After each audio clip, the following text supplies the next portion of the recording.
and so they could have confidence. That's what we're doing right now. Yeah. Right? We are having a conversation about something unrelated to English, but it's about different content, but you get to learn English as you're watching the show, right? Yes. So I think that's a great idea, and I hope that some of the Koreans watching do start attending some of your classes in English. That's a great way to learn English. Yes. So nobody didn't want that. At that time, At before. that time, yeah. Maybe in the future, they will. Yeah. And then one of my students from In생에서 Department Academy, and she offered me. She owned her website for foreigners. So like all of information or newspaper thing going on that website. So she offered me, why don't you teach to the foreigners? There are many foreigners than you expected in Korea. Yeah. So she helped me out. She put the kind of article of that site. So like from just one foreigner start to come and run the Korean food, and she talk about my cooking class to other people's, and now kind of a lot of foreigners coming over to learn Korean food to my studio. What is your expertise in learning Korean food? How did you learn how to cook Korean food? Korean food. We know how you learned how to cook Western food. How did you learn to cook Korean food? Before I went to US, I took a test for Korean cuisine. Oh, okay. Yeah. And then my major is food and nutrition. Right. And I love cooking. Yeah. And when I came back, I took Royal Cuisine class. Which is 궁금증을. Yeah. Saying that in Korean is a good idea. Yeah. As long as they call that Royal Cuisine class. Yeah. As long as you know how to cook, you can create, and you could learn by yourself how to cook. Well, I assume you learned some from your mom too, huh? Yes, probably, but my mom doesn't cook that much, but she cooked well, but she doesn't. When she cooks. Yeah, when she cooks. She cooks well. She could make kimchi very well, and. I mean, this is the thing. For some reason, men are always the famous cooks and chefs and things like that. But in Korea, the best cooks of Korean food are the women, particularly a little older women. Ajumma, 할머니, that's good Korean food, right? Because they are not working at the kitchen. Working at the kitchen is not just cooking. She or he, the chef, could handle and manage, all the employees and create new dishes, and the volume of food is very big, huge, not just, for the 10 people.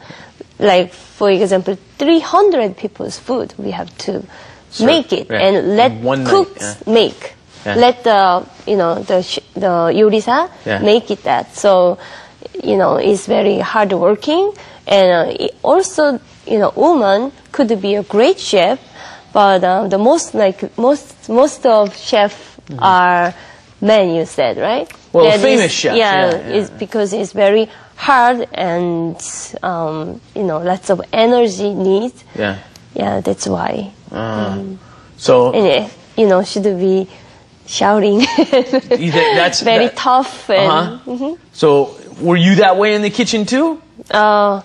Because, sometimes I did. When I work mix station, and the cook who just came and doing not good job, and I could, I did. Yeah. But not crazy shouting though. Not crazy shouting, just, what are you doing? Yeah. Huh? Okay. I can't picture you doing any crazy shouting, but like you're saying, that's a kind of a necessary part of it's necessary of being a good chef, huh? Yeah. Okay.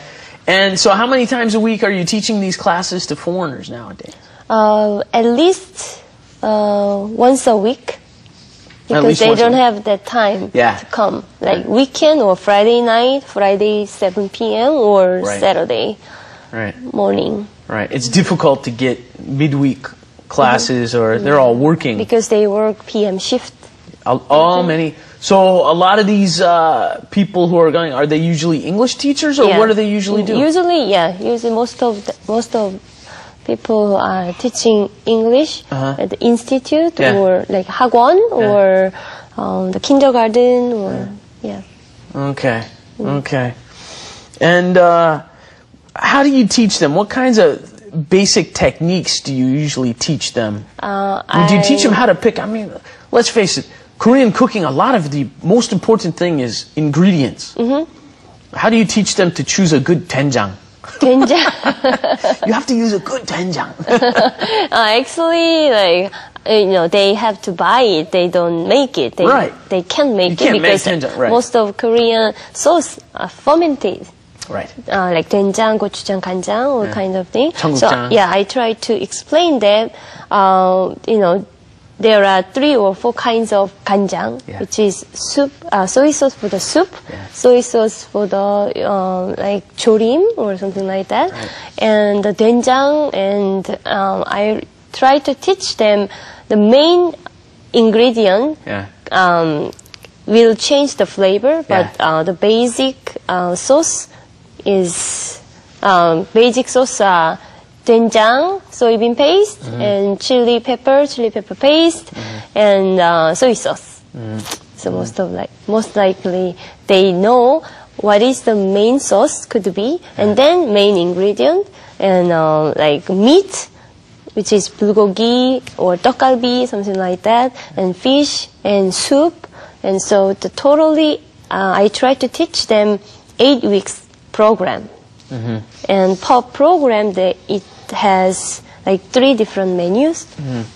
So they could learn like 24 dishes. Different dishes. If they take my class. Wow. Yeah, but they're working their way through. But usually, I mean, does it end up being the basics? What food do foreigners want to learn the most usually when they say, I want to learn this food? It depends, but 닭갈비, they love. See, this is something I think Koreans don't understand. Because, you know, it's funny, when Koreans, in my magazine, we had a voting. What is your favorite Korean food? You know what was number 1? 닭갈비. Yeah, 닭갈비. Most popular Korean food. And Koreans don't really think of 닭갈비 like a Korean food. Yeah, because we think the 닭갈비 is kind of too spicy for them, but it's not spicy for them. Right. Especially if they are living in Korea. And